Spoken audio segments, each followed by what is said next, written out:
Hi, you guys. How is everybody this evening? Happy Wednesday night. It is just me tonight. I could not quite talk Caleb into reading with me tonight. He wanted the day off. So it's just me, and we're going to read a classic tonight. And it is called Alexander and the Terrible, Horrible, No Good, Very Bad Day. Is there anybody out there that feels like lately you have more bad days than good days? Because if so, you are not alone. But I think a challenge that we can all give ourselves is, I would say, to try to get yourself to focus more on the things that you do have and the things that you can do rather than the things you can't do. Because while we're all, at home with really no place to go, oftentimes our mind gets wrapped up in the fact that we can't go somewhere.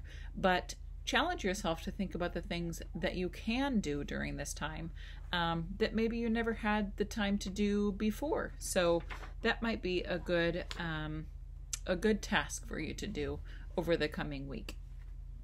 So let's get started on this book. It's by Judith Viorst is the author.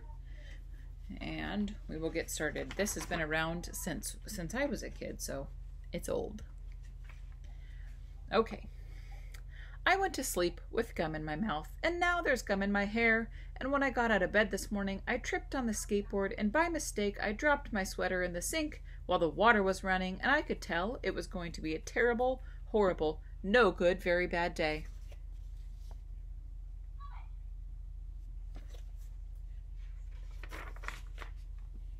At breakfast, Anthony found a Corvette Stingray car kit in his breakfast cereal box, and Nick found a junior undercover agent code ring in his breakfast cereal box. But in my breakfast cereal box, all I found was breakfast cereal. I think I'll move to Australia.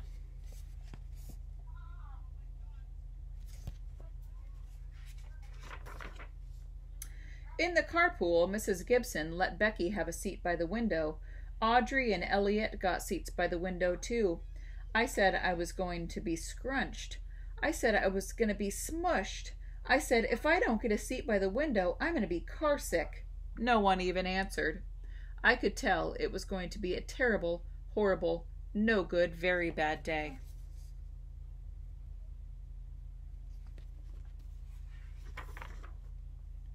At school, Mrs. Dickens liked Paul's picture of the sailboat better than my picture of the invisible castle. At singing time, she said I sang too loud.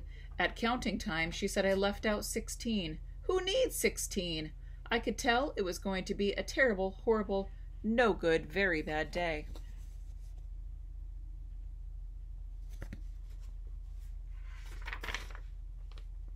I could tell because Paul said I wasn't his best friend anymore. He said that Philip Parker was his best friend, and that Albert Moyo was his next best friend, and that I was only his third best friend. I hope you sit on a tack, I said to Paul. I hope the next time you get a double-decker strawberry ice cream cone, the ice cream part falls off the cone and lands in Australia.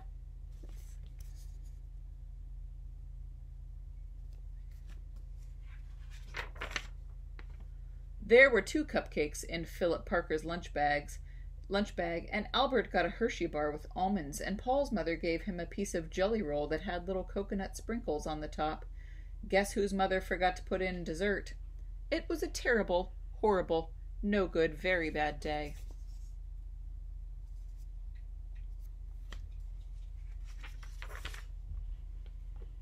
That's what it was, because after school, my mom took us all to the dentist, and Dr. Fields found a cavity just in me. Come back next week and I'll fix it, said Dr. Fields. Next week, I said, I'm going to Australia.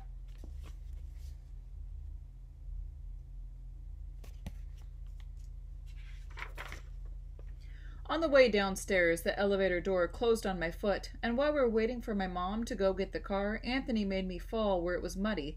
And then when I started crying because of the mud, Nick said I was a crybaby, and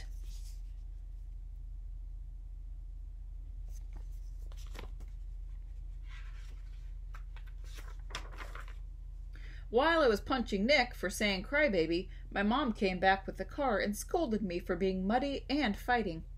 I am having a terrible, horrible, no good, very bad day, I told everybody. No one even answered.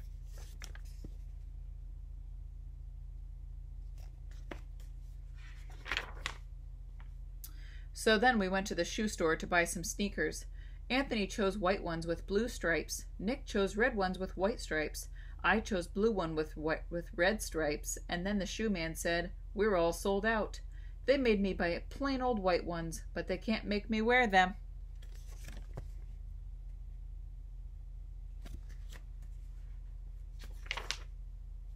When we picked up my dad at his office, he said I couldn't play with his copying machine, but I forgot. He also said to watch out for the books on his desk, and I was careful as I could be, except for my elbow. He also said don't fool around with his phone, but I think I called Australia. My dad said please don't pick him up anymore. It was a terrible, horrible, no good, very bad day.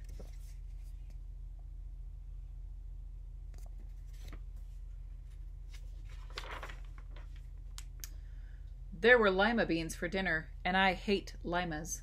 There was kissing on TV, and I hate kissing.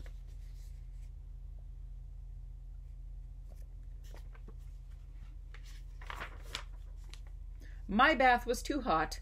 I got soap in my eyes, my marble went down the drain, and I had to wear my railroad train pajamas. I hate my railroad train pajamas.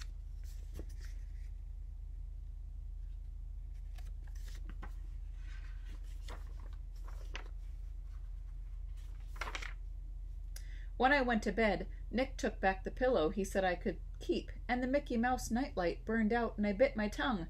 The cat wants to sleep with Anthony, not with me. It has been a terrible, horrible, no good, very bad day. My mom says some days are like that.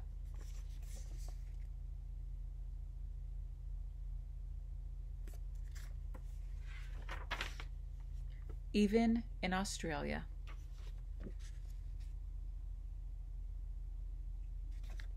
What did you guys think of that book? That's a fun one, isn't it? And sometimes we have bad days and we just gotta keep rolling with it. Anyway, thank you for joining me with story time tonight, and I'll see you very soon. Bye.